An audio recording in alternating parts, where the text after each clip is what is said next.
for me, is sacrosanct. It's something that cannot be jeopardized. It's something that must be abided by.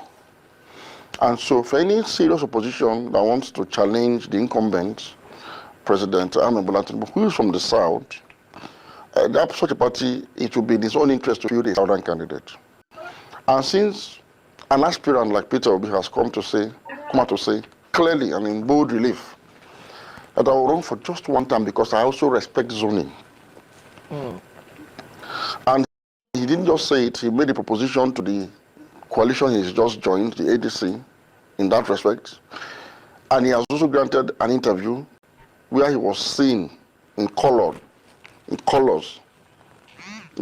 saying, I will run for only one term. And one term is enough for me to reposition the country. I may not achieve everything I want to achieve, but I'm willing to sacrifice my privilege and right in the interest of national unity because I believe that by 2031, the presidency should be returning for the North. That was quite thoughtful. That was quite ingenious of him. That was quite patriotic, if you ask me, to have stated this clearly. Meaning, I believe I will run, but I'm not unaware of the peculiar. I'm stating it often that I want to run, but I will run for only one time if given the opportunity. So I want to believe that the ADC, if they are serious about taking power from the president, must. If this story is, I don't know how true this story is, but this is something for them to pick up and read. And this, for me, what you see on the front page of the pilot, somehow is in sync with public perception, public opinion, and the expectation from this party, particularly as it concerns zoning of the presidency. Now, as for Obi as a candidate, principle stands on a number of issues. You see, I've had reasons on this program to criticize Obi severally for not being very clear on alternatives he's offering to the incumbent administration. But this last interview over the weekend, which in my consideration was one of his best ever, has lightened up the mood in this country, has sort of restored some level of hope, because in that interview, he was able to go a notch higher in providing some level of philosophical clarity as to how and when, how he intends to tackle Nigeria's myriad of existential problems. Apart from addressing the basic issues of integrity, character, in governance, and frugal management of resources, there was something remarkable about his interview on two fronts. He stand on the removal of petroleum subsidy, which have insisted that if anybody must challenge Tinubu, you must come with a clear-cut authority to what he has done.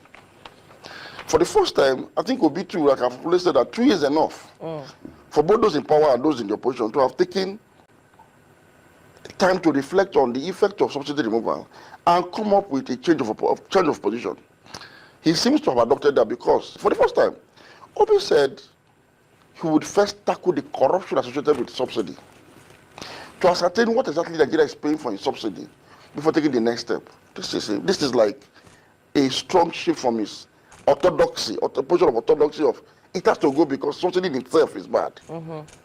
I was pleasantly surprised, and it's a welcome development because we need alternatives in the polity.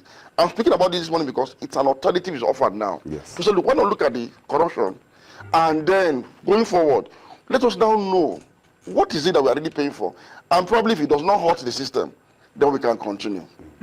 Something like that.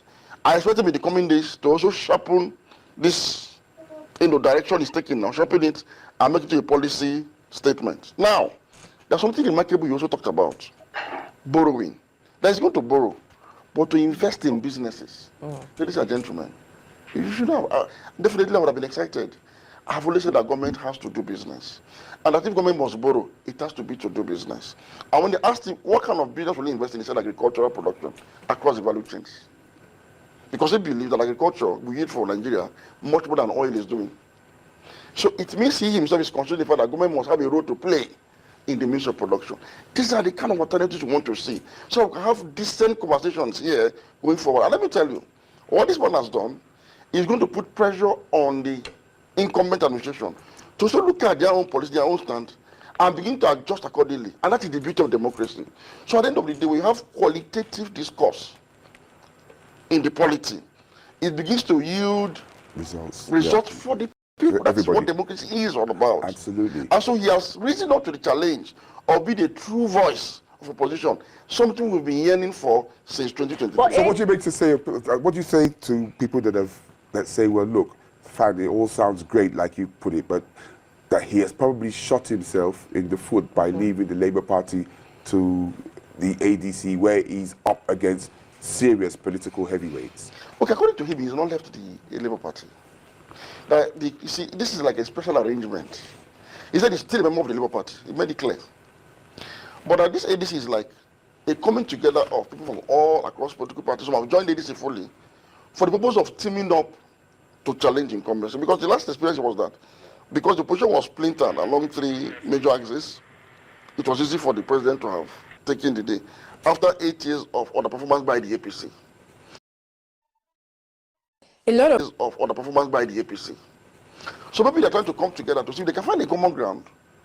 But I'm sure he's holding on to his Labour Party because if for any reason a common ground is not found, he's going to run along with his own party and see if he can make the necessary impact.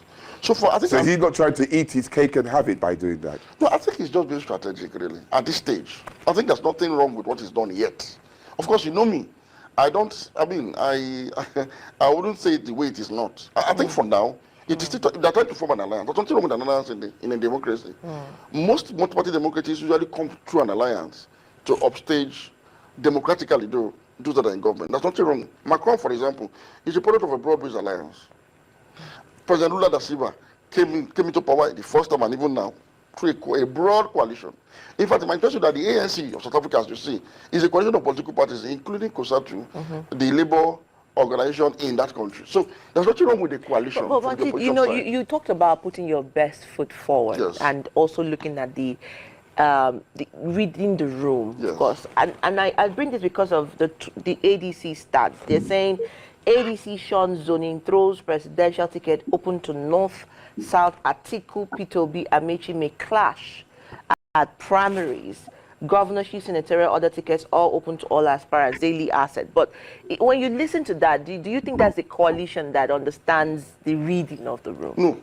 This other headline is very disturbing. And by now, I should have expected that. The coalition should have known, again, that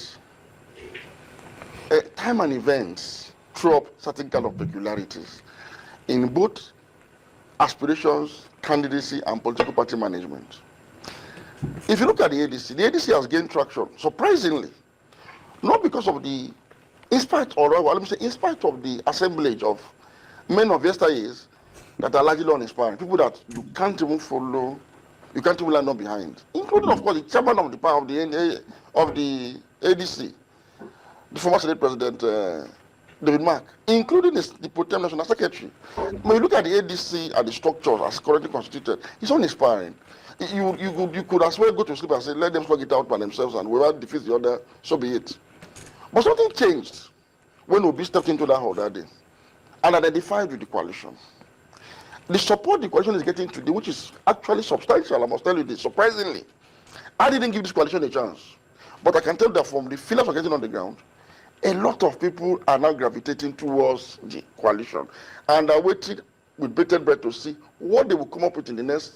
When you say people, who are we referring to? Nigerians, who have been yearning for an alternative to what they have currently. There was this fear that Nigeria was sliding to a one-party state because of the demands of the PDP and the disarray in the Labour Party. So this is like a halt to that slide, and Nigerians have welcomed it. But I'm saying Nigerians have welcomed this coalition or the ADC because of the presence of Mr. Peter Obi there. Somebody they consider as different. And somebody whose conduct really is a bit different from the norm, really. I mean, let's give it to him. Now, I would expect that this party will leverage on that and take advantage of that to dig into the plow of people power, to harvest people power on their side. Because what a political party needs in opposition is people power. With people power, it will defy all forms of electoral subterfuge instigated by the incumbent. Because the people themselves that are going to send to do this are with the opposition because of the vast, armory of people power. So I'm expecting them to utilize the golden ball of opposition of some sort. The same way this same coalition makes use of President Muhammadu Buhari to come to power. And most importantly, let me say this clearly. The ADC must understand that Nigerians across board will not want a northern presidency to abridge down of the south before 2031. I think someone agrees with you. I mean, from our social media, Michael Efedi says, if Atiku emerges ADC presidential candidate, they will lose woefully. He also says Atiku should rest and back Peter Obi. Look, let me say this ahead without any fear of contradiction going to the field. I said it before the PDP elections too. By this time, Atiku should become a statesman. Atiku should mobilize the North within his own sphere of influence to back Peter Obi for the ticket of the South for two reasons. Apart from the fact that Peter Obi is popular ahead of even the convention of ADC, very popular. Peter Obi comes from the Southeast, a zone that has shown Atiku enormous love and the PDP by extension since 1998. A zone that the party that it has supported since 1998 consistently, but have not been given that opportunity to present a presidential candidate on that platform. I think it's an embarrassment on the PDP. And since Atiku has moved to the ADC, he should not go in there and ensure this to redeem his own image. What I cannot say here today is I don't know if Atiku will lose if he runs. You know, the last time I predicted that he was going to lose if he runs. I don't know whether he will lose, but there's something about what is called Pyrrhic victory. You should not want to grow up in a country that is dominated by the Muslim North, neither do want to grow up in one that is dominated by the Christian South. There has to be equity, fairness, and justice because there must be a Nigeria if Atiku can rule over it. Atiku is a spoiler. So if anybody is planted in... Alright, ladies and gentlemen, welcome back to the channel where we make noise and expose the real game in Nigeria politics. If you are new here, hit the like button and subscribe because this 2027 conversation is already heating up. Dana says the ADC only winning strategist is choosing between Peter Obi and Atiku to take down Tinubu in 2027 election. Interesting take, but let's break it down and expose the blind spot in this so-called winning formula. Flu promises, Obi or Atiku? The first of the question is fluid. Obi or Atiku are not interchangeable chess politicians. They represent a very different people. They are different in political ideology and flowing or memorandum. Peter Obi is seen as a grassroots reformer with a youth-driven movement. Atiku is a seasoned politician, heavyweight with dedicated in the system. You cannot just plug either one into coordination and expect magic. Let's not forget, Tinubu may have one control, but this political structure is not taken to a real winning place. This political structure is not taken to a real winning play. Will not just be Obi or Tinubu or Atiku. Will not just be Obi or Atiku. It has to be around game, trust, voters' engagement, and coalition with substance, not just headlines. Instead of debating who is more popular between Peter Obi and Atiku, the real conversation should be who has integrity and consistency to track record, who can pull both northern and southern voters without being compromised, who can inspire a mass voters turnout and protect those votes in 2027. Who do you think, Obi or Atiku? Who do you think can win this election? Or is there any third force power? Or so is there any third force Nigeria that is sleeping? Drop your thoughts in the comment section, and do not forget to subscribe.